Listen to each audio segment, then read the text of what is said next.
Doctor Pranav हमारे साथ जुड़े हैं। डॉक्टर प्रणव, आपको लगता नहीं कि अगर उस दिन जब श्रद्धा ने आपको कॉल किया, आपकी बात अगर डिटेल में हो जाती तो शायद मामला कुछ और था?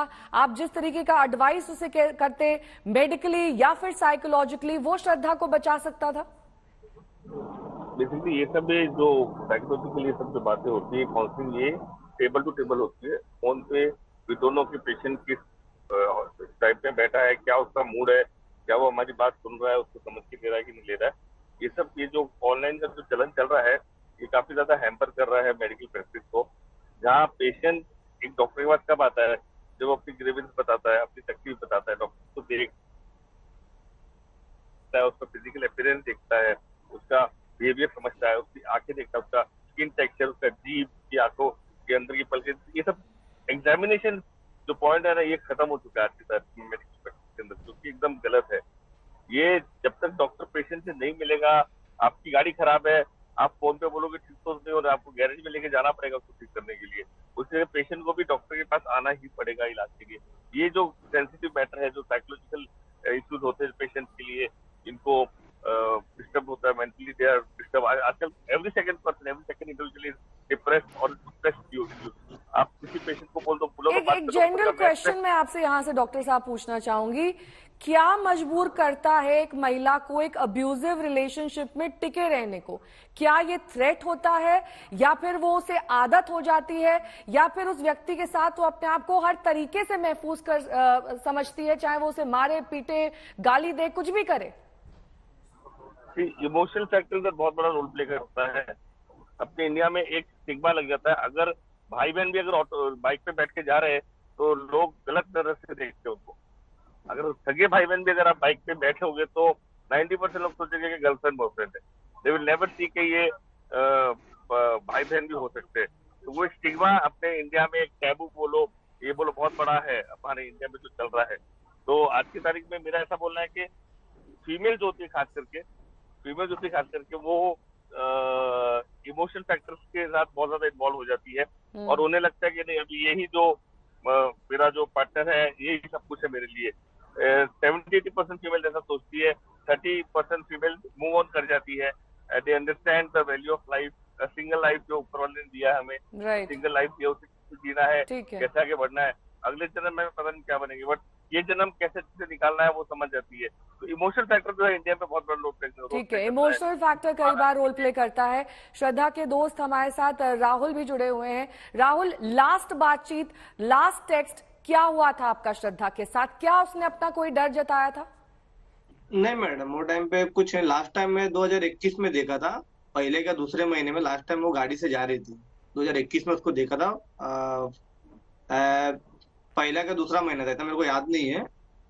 लास्ट टाइम उसको वही टाइम पे देखा था, गाड़ी पे वो मेरे को ब्रॉडवे सर्कल पे दिखी थी। और कोई बात जो आपने आफ्ताब से कभी की हो, आप उससे भी टच में थे? नहीं, उससे उसको कभी देखा नहीं था। ये फर्स्ट टाइम उसका मैंने पहला टीवी पे देखा, और फर्स्ट टाइम उसको। रजत, आप आफ्ताब के टच में थे? आफ्ताब के बारे में जितना सुना था, आफ्ताब एक ड्रगिस्ट था, वो ड्रग्स बेचा करता था। और जिस तरीके से एक ब्लैकमेलिंग के बाद जो लोगों के सामने आज है, और हो सकता है बहुत सारी चीजें और हो सकती हैं, वो एक बिल्कुल आप देखेंगे पेशेवर क्रिमिनल की तरह सामने आया है। एक सीरियल किलर की तरह उसने मर्डर को पुल ऑफ किया है। जिस तरीके से उसने बॉडी के टुकड़े किए हैं, वो एक कोई ट्रेंड इंसान कर सकता है 35 टुकड़े करना, और फिर भी स्टेबिलिटी ऑफ माइंड समझिए उसकी, वो उसके बाद भी डेट कर रहा था। तो ये सब बहुत सारे मेरे ख्याल से अंदेशे हैं जो कहीं ना कहीं इनवाइट करते हैं कि सीबीआई इस मैटर में आए, एनआईए कहीं ना कहीं इन्वेस्टिगेशन करे कि असल में आफ्ताब किन लोगों के साथ उठ रहा था, बैठ रहा था। क्योंकि ये दुर्भाग्य था हमारे लिए कि हमने नहीं समझ पाया। हमको लगा कि शायद ये सिर्फ अपने दोस्ती में स्पेस ले रही है दोस्तों से, ये शायद रिलेशनशिप में अपने है, वो ठीक है। आपको बता दूं मैं कि ये एंगल बहुत लोग निकाल रहे हैं कि शायद वो एंजॉय कर रही थी इस अब्यूज को। ये हो ही नहीं सकता, यह नामुमकिन है। श्रद्धा इस तरह की लड़की थी ही नहीं। वो इमोशनली बहुत साउंड थी, इंटेलेक्चुअली बहुत साउंड थी। वो एक जर्नलिस्ट बनना चाहती थी। एक ऐसे इंसान इतना कमजोर नहीं हो सकती कि वो किसी के इन्फ्लुएंस में आ जाएगी या फिर किसी अब्यूज को एंजॉय करेगी, ये बिल्कुल बिल्कुल क्या आपको बेबुनियाद इस लगता बात है का मुझे। यकीन होता है रजत कि उसके 35 टुकड़ों का एक डिटेल अकाउंट आफताब ने अपनी एक नोटबुक पे रख रखा था, कहां कहां उसे वो डिस्पोज कर रहा है, किस तरीके से फेंक रहा है, ये सब डिटेल्स एक नोटबुक पे दर्ज हैं। ये सुनकर कहीं ना कहीं आपको लगता नहीं कि आदमी या फिर जल्लाद? ये टेररिस्ट हो सकता है।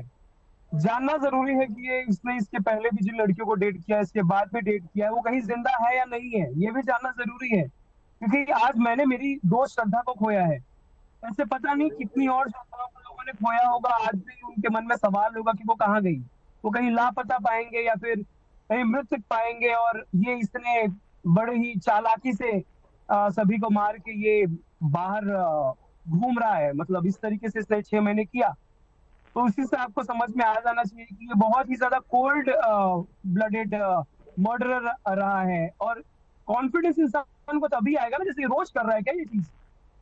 यही इंसान सोचेगा ना, ये रोज का काम है क्या कि इसने मार दिया, फ्रिज में उसी फ्रिज में खाना रख रहा है, उसी फ्रिज में लाश पड़ी है, और फिर उसी के दौरान वो और लड़की को डेट कर रहा है। मतलब वो एकदम चिल मोड में है, उसको कोई किसी बात का टेंशन नहीं है कि लाश पड़ी है घर में। आप सोचिए किस मानसिकता का है वो। बहुत सारे सवाल उठते हैं आफ्ताब के बारे में। आफ्ताब के पेरेंट्स क्योंकि बाहर नहीं आ रहे, क्यों 15 दिन पहले वो वहां से निकल गए? उनको जब पता था तो उन्होंने पुलिस को क्यों इन्फॉर्म नहीं किया? वो इंतजार करे तो पुलिस को पता चलेगा। डॉक्टर या साहब, वो डॉक्टर नहीं काबरा, चाहते थे। ये आपको प्री बोलिए। प्लान्ड मर्डर प्राइमा फेसी इस पूरे मामले को देखकर लग रहा है, या फिर ये आपको लग रहा है कि on the spur of the moment गुस्से में हुआ है? ये गुस्से में हुआ है, क्योंकि अगर पुलिस ने बताया था कि वो ड्रग लेता था और ड्रग के नशे में आई थिंक उसने स्टेप उठाया है। जो लड़की को 2.5-3 साल से डेट कर रहा था, ठीक है, तो वो और भी कुछ सबूत छोड़ा होता दूसरी लड़की को अगर वो डेट कर रहा होता था। He was only with one girl and he was very positive about her according to the media. वो काफी पॉजिटिव था कि वो किधर बाहर जानी नहीं अकेली, किधर बाहर घूमना नहीं अकेला। वो काफी ज्यादा सीरियस और उसके लिए था। बट वो जो, जहाँ तक मुझे लगता है, ये जो एपिसोड हुआ उसे जो उसकी घटना घटी, वो बाई फ्लूक घट गई। और फिर वो चीज को छुपाने के लिए वो उसने सोचा कि मैं, ये साइकोलॉजिकली मैं बात कर रहा हूँ, don't take my word that पे, कि साइकोलॉजी उसने सोचा कि अब मैं क्या करूँ। तो वो उससे प्लान किया बैठ के। आजकल काफी सारे सीरियल चल रहे हैं, वेब सीरीज चल रही है, काफी सारे आई थिंक मूवीज है जहाँ बताया जाता है किस तरह से पति को ठिकाने लगानी है। तो वहां से कुछ सीख लेके आई थिंक उसने ये रचा और धीरे धीरे वो डिस्कार्ड करता गया। ठीक है, रजत कुछ कहना चाह रहे हैं। रजत, देखिए वो जो डॉक्टर साहब कह रहे हैं, ये बहुत लग रहा है कि इसी तरीके का हो सकता है। और आफ्ताब ने बहुत सक्सेसफुली मैनिपुलेट किया है लोगों को। वो जो कहानियां बता रहा है वो कुछ सच नहीं है। अगर आप देखेंगे उसकी जो बयान है, वो खुद अपने आप एक पुराना बयान दूसरे बयान को कॉन्ट्रडिक्ट करता है। तो ये सभी चीजें हैं लोगों को गुमराह करने के लिए और बताने के लिए कि बड़ा सरल सा चीज था। एक लड़की है, मेरे को शादी के लिए कन्विंस कर रही थी और मैं बेचारा इंसान, मैंने उसको मार दिया। ये ऐसे नहीं होता है ना, ये इम्पॉसिबल सी बातें हैं ना। आप सोचिए तो, मैं बयान दे रहा हूँ ना आपको कि श्रद्धा इस तरह की लड़की थी ही नहीं कि वो इन चीजों में फंसेगी। ये कुछ बहुत बड़ा मामला है जो मेरे ख्याल से इन्वेस्टिगेशन का ये एक पार्ट है जिसको इन्वेस्टिगेशन करना चाहिए, तब किसी कंक्लूजन पे आना चाहिए कि श्रद्धा ने ऐसा क्यों किया। हम यूं ही यहाँ बातें करेंगे, ये बहुत कहीं ना कहीं इररेस्पॉन्सिबल है। क्योंकि इससे कहीं ना कहीं जो डिफेंसिव लॉयर होगा वो, उसके लिए ये स्ट्रॉन्ग पॉइंट्स बनेंगे कि ऐसा हो सकता है और ऐसा भी हो सकता है जिसकी वजह से श्रद्धा ने किया होगा। हमको ये जानना है कि आफ्ताब कितना खतरनाक हो सकता है और क्या कुछ हो सकता है। आफ्ताब के बारे में अब जानना जरूरी है, ना कि श्रद्धा जो अब चली गई है इसके बारे में सोचना कि उसने वो शायद एंजॉय कर रही थी या क्या और कर रही यही थी। शायद उस टेक्स्ट मैसेजेस से भी जाहिर हो रहा है रजत, जो आखिरी बार श्रद्धा को किए गए, जिसमें एक मैसेज के बाद श्रद्धा का रिस्पॉन्स ही नहीं आ रहा है। श्रद्धा ने ये सिर्फ लिखा है, दोस्त मुझे खबर मिली है, मैं किसी चीज में व्यस्त हो गई। ये उसका आखिरी टेक्स्ट मैसेज 18 मई 2022 का है, जिसने दोस्त ने उसे टेक्स्ट किया, उसे लिखा कि क्या खबर मिली, और इसके बाद श्रद्धा का कोई रिस्पॉन्स नहीं आया।